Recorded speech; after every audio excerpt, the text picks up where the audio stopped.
This is going to be a special video, one that hopefully some of you guys have been waiting for quite a while. Just yesterday I talked about how for Fallout 4 and Skyrim on consoles, there have been some issues with downloading mods. If you missed that video, you can check it out in the little eye. Coming off that news, I figured it would almost be rude for me to show you more mods to download when some of you can't. So instead, I'm taking a different approach. I'm going to be showing you some upcoming mods for Fallout 4. If you guys do remember back, I used to do the series fairly regularly. My last episode though was all the way back in September, just before the release of Fallout 76. Well, today we are resuming it, and for the purposes of this video, I really looked at some of the major updates or mod announcements we have seen over the past 2 to 3 months in the Fallout 4 modding scene. And in this video, I'm really going to be focusing on some of the larger scale mods that have been shown off, or updates to existing mods that are quite substantial. People are always talking about modders will save us, and in this video, hopefully I'll show you exactly what they're doing to continue to make these games so freaking awesome. So the first mod I'm going to be showing you is Gun Runners. This is actually a mod author I've covered quite a few times. He was building a bunch of vehicle-esque things that would be placeable in settlement mode, a lot of them looking really cool and unique, but also fit into the Fallout universe quite well. Well, it seems as if during my time away, he's come up with a more concrete answer as to how he's actually going to bring all these cool assets into the game, that with his Gun Runners mod. So effectively, what this is going to be is a new settlement pack adding in 35 new items for to use in settlement mode. I know some of you might not be super excited for new settlement items, but don't worry, I have some more for you. Personally, I think this looks awesome. It looks very Mad Max-esque, but even further, it obviously uses several pieces of other mods content in the assets being shown off on some of the gun racks, and just all around looks cool. I'm actually pretty excited for this one. I presume when this is released, the vehicle as it stands will be an operatable store, so you can place it in your settlement and assign a settler to it, like the other stores in Fallout 4. But even further, where I think this would fit in really great is with Sim Settlements Conqueror. It already has a very raider theme, and actually adding in some of these items through a settlement pack could be really cool and actually give you a hands-off approach as far as implementation goes. The mod author also mentions future plans of making these vehicles work, as well as he's still working on some of the other vehicles, just redoing them in the creation kit. But hey, maybe just looking at objects or having a settler sell you some stuff isn't your cup of tea. You want something you can use. Well, for that, we do have the Misraya Armory. This is a mod I've actually been talking about on this channel since late 2017, but with this latest update, we got a lot of new content around the mod, and it certainly looks pretty awesome. If you can't tell by the images, this mod is going to add in a bunch of weapons from the Halo series of games and bring them into Fallout 4. Although to clear up any confusion, these are totally new creations. They're obviously inspired by Halo, but they're not being ported or ripped from those games and just created anew for Fallout 4. In this update, we get a couple of things: a full list of all the different weapons that will be added in with this pack when it is totally complete. Most of the things on this list we actually have images or videos of, or even alternatively are released or had beta releases in the past.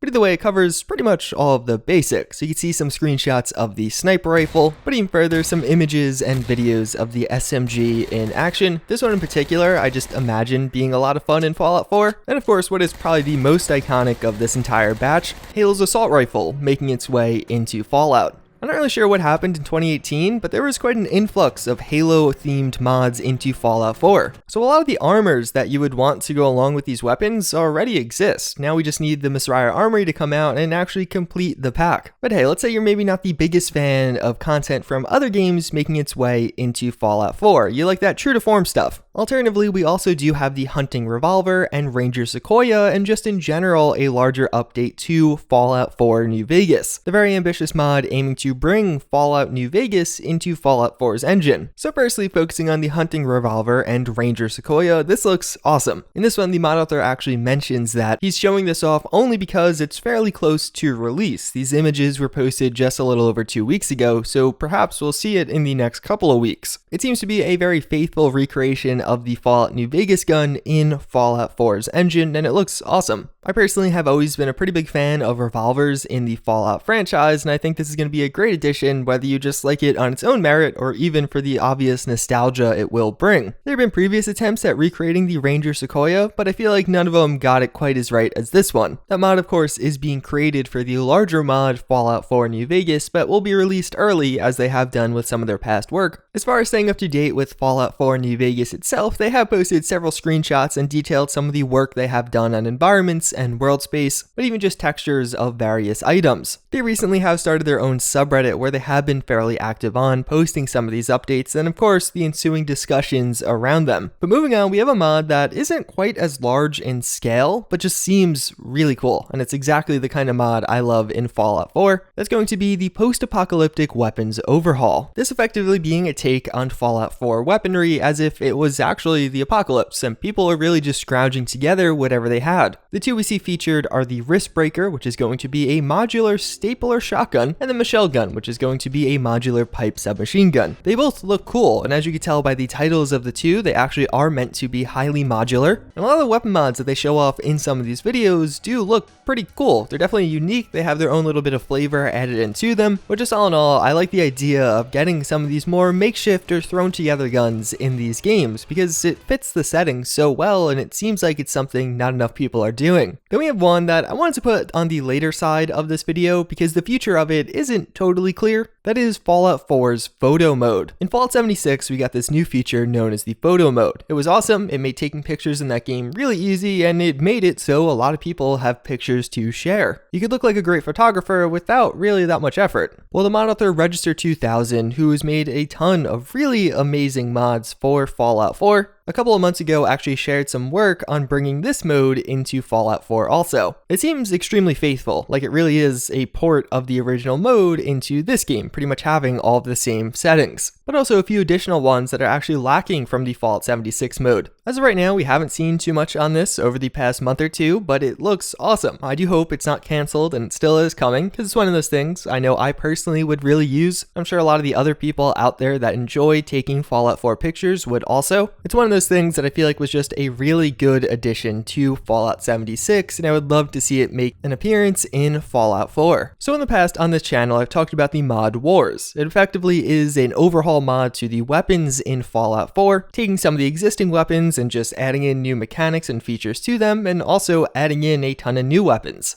Well, the mod author of that is actually creating a companion mod, that known as Peace. Get it? Wars Peace? What Peace is going to do is actually add in gun racks, and at first glance you might be like, oh, that's fairly simple, but these are very detailed and modular gun racks. So effectively with this mod, you just start out with a rack and then you could add on which individual pieces you want to fit whatever arsenal you're going to place on this rack. You could put mounts at the bottom and top for various spacings or not have the top mount at all if you want to put on some heavier or longer weapons. And just all in all, even though it is fairly simple, it is very high quality and really cool. There's a lot of weapon mods for Fallout 4 and I think a lot of people would enjoy using this, especially on things like survival mode where it does have a practical purpose. But then we actually have some pretty exciting new announcements from Fallout Miami that came in their January 2019 update going live in February. In this, they detail a couple of new things. First and foremost, they actually talk about a new faction leader that we've yet to really hear about. This guy's name is going to be Gabriel Goodman, this of course being concept art for him. He's going to be the de facto king of the slavers in the Vacation Wasteland, which is actually a great name for Miami as far as Fallout naming goes. He's the son of somebody that owned one of the local hotels and casinos, and actually now at that location, it is one of the slaver hotspots or cores of this new DLC mod. But even further, with this new slavery mechanic in the game, as we've seen in some of the past Fallout games, they're actually adding in a new remote to go along with it, which also does look particularly high quality. But they actually detail some of these slavery components that are going to go on, as it is kind of a new feature here. The player will be able to interact with this, either as a participant or opponent, giving you the option to either make purchases and support it, or actually raid it and try and stop it. They talk about how in the future they're actually going to be giving a more in-depth explanation about this, but that sounds really cool. I've always been a fan of the darker side of the Fallout universe, really highlighting some of the negatives that would come in the reality that sets in with the apocalypse. I'm really happy to see this mod take that approach, but even further, giving you an evil option with that, making it so you could truly make choices around your character like a true RPG would let you. But even further, Fallout Miami 2 have a new weapon mod to show off, that with the quad barrel shotgun. This is something we've seen in the past, but now as it stands, it's actually getting very close to release. This is another one of those posts that's roughly 10 days old at this point, and in this they mentioned that it's actually going to release as a standalone mod also. So hopefully at some point over the next couple of weeks we'll actually be able to download this and use it for ourselves. But even further, to end the update off, they actually give some screenshots of distinct world space, this being some of the downtown districts. They mention that all of the regions in Fallout Miami are meant to have their own unique feel and aesthetic, which is certainly cool and interesting, but not a totally unique idea. Where they go further is actually interesting though, saying that they want to get it right not just visually, but also musically and narratively. Fallout Miami has been sharing a ton of their custom music all throughout their development process, and a lot of it sounds great. I'm excited to see how they implement this in some of the unique areas. That's something that a lot of mods don't do, and actually really only a select few have done well. And for one final mod before we end this rather long video off, we actually do have another remaster mod. This is going to be a fairly recent project that's trying to remaster Fallout 2 in Fallout 4's engine. You may have seen a post about this a couple of months ago on one of the major Fallout subreddits. It got a ton of attention and even quite a bit of support. But naturally, with posts like this, you don't expect much to turn out of it. Well, fortunately, the people behind this one actually did accomplish some stuff, and a little over a month later, they actually returned with in-progress updates. Again, this is one of those mods that's still in its infancy. They obviously are recruiting, and I will have a link to these posts down below, but this is really cool and it gets me excited. The original Fallouts being recreated in a 3D engine is something a lot of us have wanted for a very long time, and I think a great first step of a mod like this would be taking on some of these smaller stories.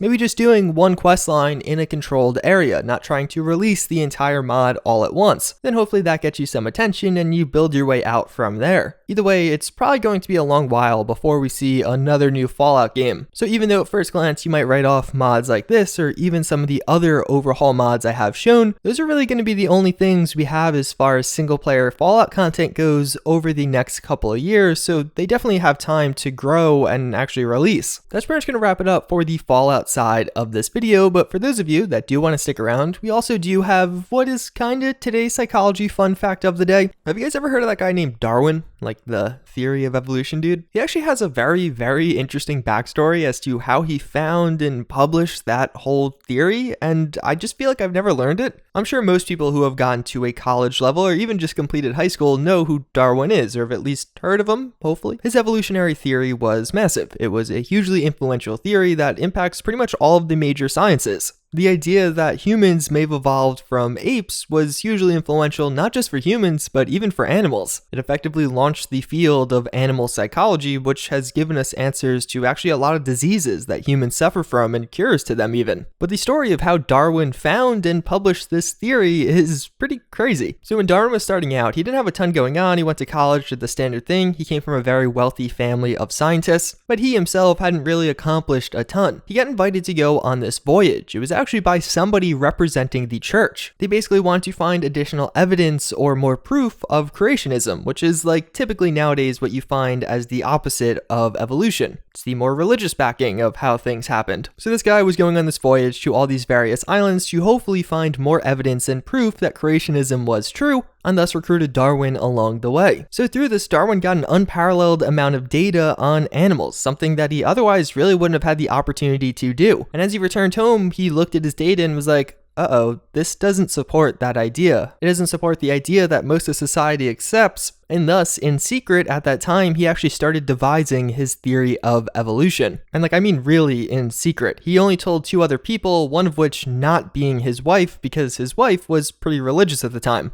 And this was extremely stressful for Darwin, to the point where he actually developed a ton of neurotic symptoms and psychosomatic symptoms. He was a consistently sick man that actually couldn't go into public for all that long because he had this huge burden of like, hey, I think what everybody's saying, including my own wife, is very, very inaccurate and wrong. This gets to the point where Darwin actually sits on his theory of evolution for 22 years. He didn't publish anything, he just kind of had it, refined it somewhat over that time, but also was a very sickly man from the burden it was creating on him. The thing that actually led to him publishing it finally was, there's another scientist by the name of Wallace who actually sent Darwin a letter. Wallace had thought of this other idea or theory and he wanted to just run it by Darwin, see what he thought about it. Well, the letter Wallace sent to Darwin actually was effectively the theory of evolution. Wallace, totally independent of Darwin, actually came up with almost the exact same theory. The major difference being that Wallace didn't have nearly as much data, but also concluded it in all of 3 days. The same thing took Darwin years, and he had already been sitting on this idea for 22 years. Well, that letter was the turning point. Darwin didn't want to miss out on his recognition, so the two actually jointly published the first book, known as The Origin of Species, and well, the rest is kind of history. Yeah, either way, I just thought it was a very interesting story as far as how that actually went about. And to make the story actually a little bit sadder, the ship captain that actually invited Darwin originally felt he had created such a massive stain on the church and done such a disservice to history by inviting Darwin and giving him that opportunity that he ended up taking his own life shortly after Darwin published his book. Either way, that's pretty much going to wrap it up for this one. As always, again, I thank you all for watching. I hope you enjoyed this video. And with that, I hope to see you all next time. Later.